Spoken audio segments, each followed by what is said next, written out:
Okay, good morning, good day, wherever you are. Here we are on the fourth day of the month of Iyar, beginning as usual with our Hayom Yom, getting off on the right foot each and every day. Okay, what does the Frierdiker Rebbe tell us today? This is on page 51 in this edition of Hayom Yom. It's also in the Chayenu and many other places. Okay, it is a Jewish custom not to shave or cut a baby's hair until his third birthday. Now, it's brought in other places. This third, why the third birthday? It's analogous to the mitzvah of Orla. Orla means closed up, like Orol Savasayim, Moshe's lips were closed. The ability to partake of the fruit from the fruit tree is closed up to us for the first 3 years. And in the fourth year, which is after this baby completes 3 years, we take it up to Yerushalayim. We make the fruit holy. So we're now doing things with this child, which are analogous to that, these things which we're about to mention, which begins to bring him into the realm of Kedusha. This is the first hair cutting. Or back inside. This is the first hair cutting, or it's called the upshoranish in Yiddish, of a baby boy. It's a Jewish custom of great importance. The essence of the custom is the educational act of leaving uncut the peyos, the side locks. So now the boy is distinguished in the way the boy looks as something different, which is the word Kedusha, right? Kaddish is something separate. And so this starts to bring the boy into the realm of Kedusha in a visible way. From the day of the haircutting and leaving the peyos, it is a custom to take particular care in other things related to the boy's Kedusha, in accustoming the little boy to wear a talis cotton, a small talis, to recite the early morning bruchas, the grace after meals, and the bedtime Shema. That's today's Yom Yom. Obviously applicable to ourselves. We're all babies, right? No matter how old we are. And each day we have to do things which accustom ourselves, further deepen our connection with Kedusha, which of course is the subject of the Tanya that we're learning. Lessons in Tanya, page 637. And the classic edition of the Hebrew Tanya, Likutei Amorim, page 126. 1, 2, 3, 4, 5 lines down, page 126. Okay, so again, our topic is Avos Hashem, loving Hashem. 2 big buckets, categories. Avos Olam, the love that's developed by contemplating the incredible majesty and godliness of the world. We have Ava B'Tainugim, the love of delights, where the soul clings to Hashem, and this is the greatest pleasure of the soul. And then we have 2 other levels of love, which he brought, which we can also adopt in each of our daily practices, and which he says rises above both of them. In one sense, that means it's easier to adopt these 2 other levels. One is the love of analogous to the love of the body to the soul. I mean, you have to imagine this is a metaphor. The body is loving to cling to the soul because the body knows, and it does know. This is not brain. This is, somatic knowledge that's built into the soma, into the very existence of the body, that it has a life force and it doesn't want to be separated from the life force. On the contrary, wants to be connected to it. So similarly, we have a yearning, a longing to be connected to our life force, like the body has a longing to connect with the soul. And then second is that we talked about yesterday, is like the love of a child to a parent, knowing that, just simply saying and knowing that God is our Father and that we owe our life, right, as we do to our father and our mother. But that little drop of semen that emerged and became developmentally broadened in the womb, is the source of us, right? So that's our Father in heaven. So that's what he spoke to us about so far. Now we'll go into today's Tanya.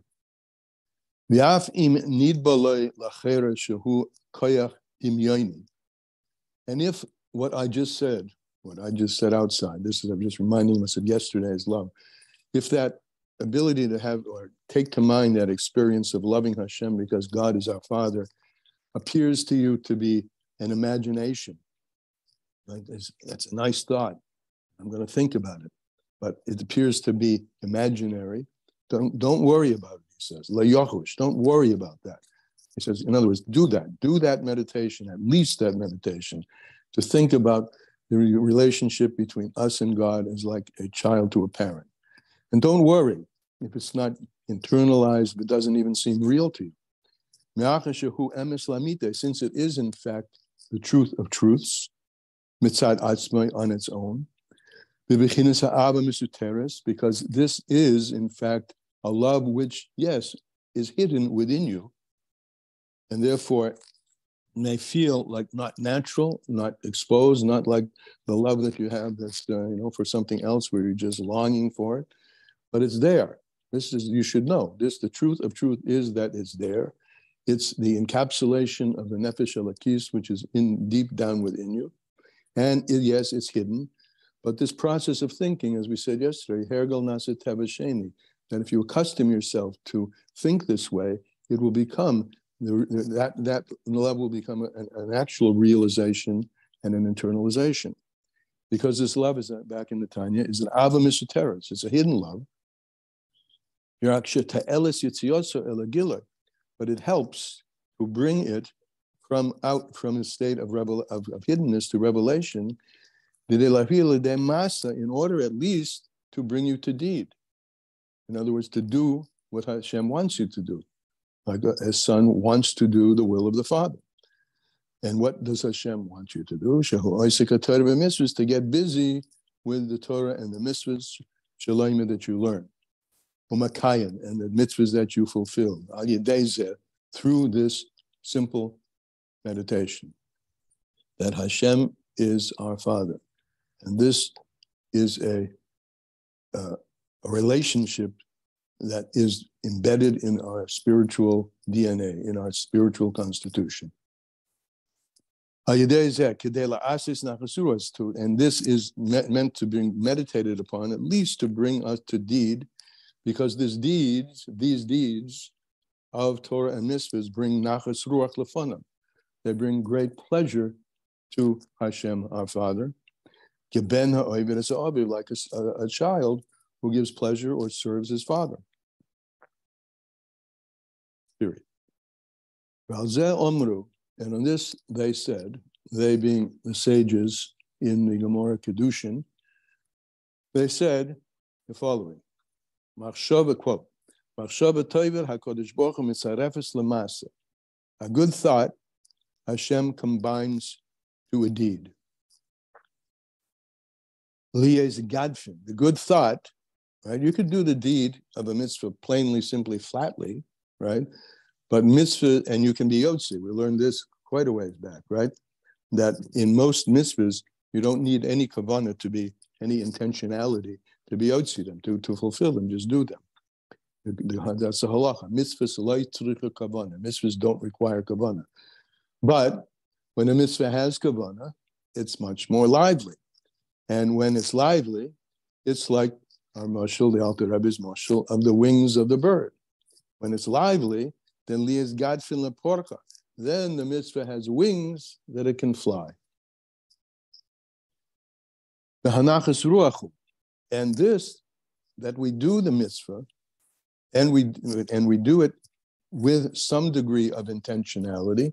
The intentionality we're focusing here now on is the intentionality that, and the concentration of that he is our Father, and we are his child, and we as children to this Father who is ultimately good to us and breathes life into us every single moment. And if not, we wouldn't exist at all. This and doing the mitzvah with that intentionality brings nachas ruach. It's Hashem's great pleasure. Like the simcha of a king from a son when the son comes out of prison. So the son has been captured. Captured is a metaphor for gullus, a metaphor for exile, a metaphor for being disconnected, right? And when we come out of prison, when we come out of gullus, when we come out into the realm of sunshine and revelation, and the king sees us coming toward him, well, what would you think? The father would be rejoicing. So that's the mashal he uses, that for us to bring that to consciousness when we do our mitzvahs. When the kid is coming out of prison, or when the kid builds for him a dwelling place in the lower world, right? Imagine you're a child and you're capable financially and in other respects to build this house that you know is exactly what your father wants, right? You know it because, now this is analogous to the Torah, right? We know exactly what he wants. He's told us the 613 things that he wants. And this is his penimius ratzon. This is the innermost dimension of his will. And you build it and you unveil it, and wow, the father is so, so happy. So this is building a dwelling place for Hashem in the lower world.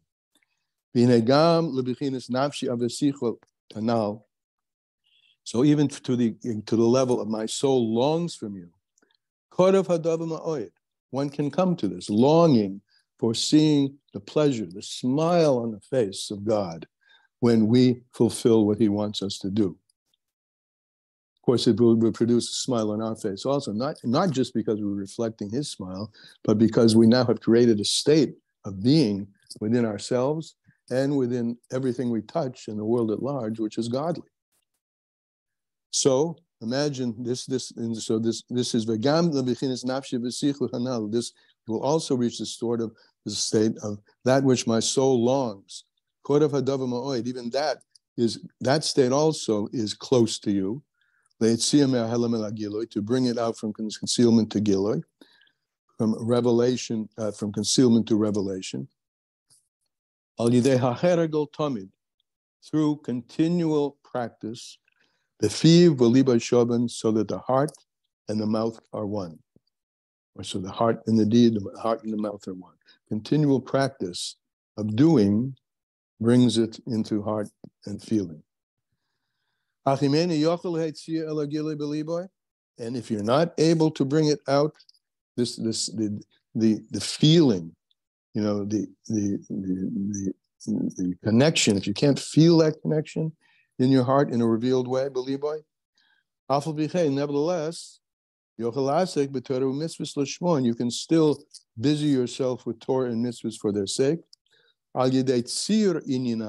imagining this love, forming the thought of this love, b'mashava, in one's thought, in one's brain, and then reflecting back the promise that our sages have said, that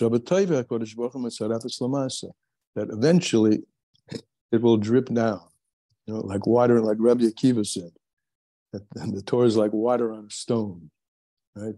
It may take 40 years or more, but gradually it begins to, and not only gradually, but the gradualness slowly deepens and widens the internalization, and it gets deeper and deeper all of our lives.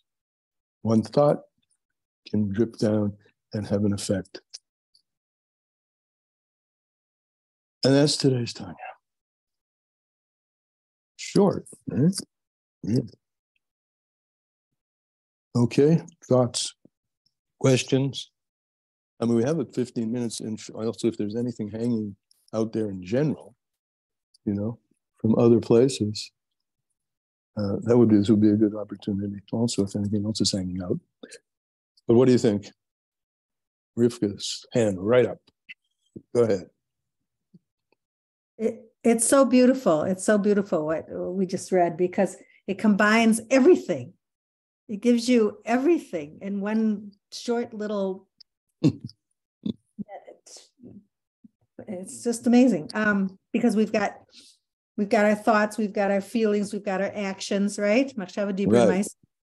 And it's not, like it says, not so demanding.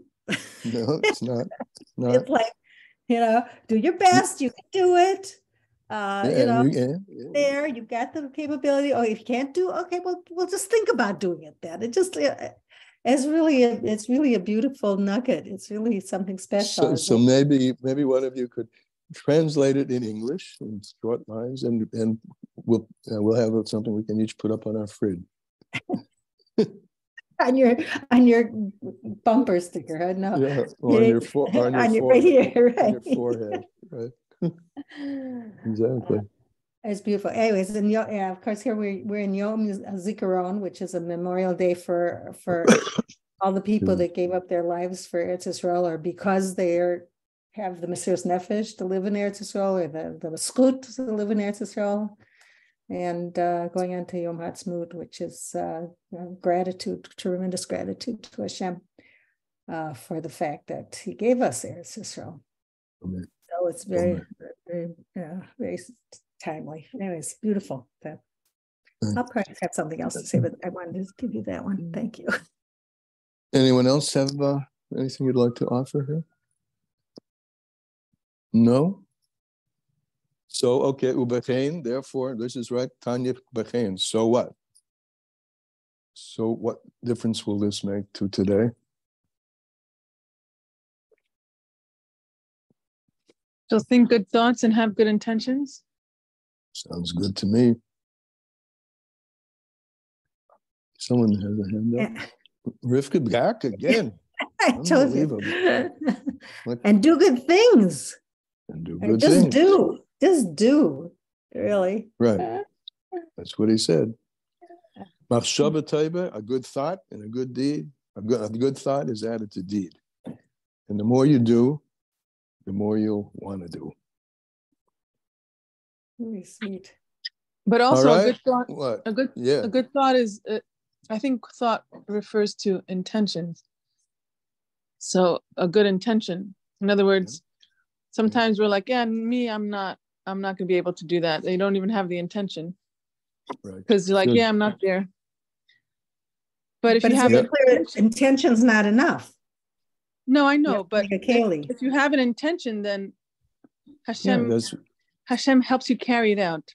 Exactly. Machshava taiva, a good intention, Hashem will help you with it. Once He sees you want, He'll help. Yeah. I think that's what today's Tanya is about. That's a good way of looking at it. Therefore, I'm moving on. I guess we'll move on. We'll see you tomorrow. Emir Hashem. Thank you again. Thank you. Bye-bye. You.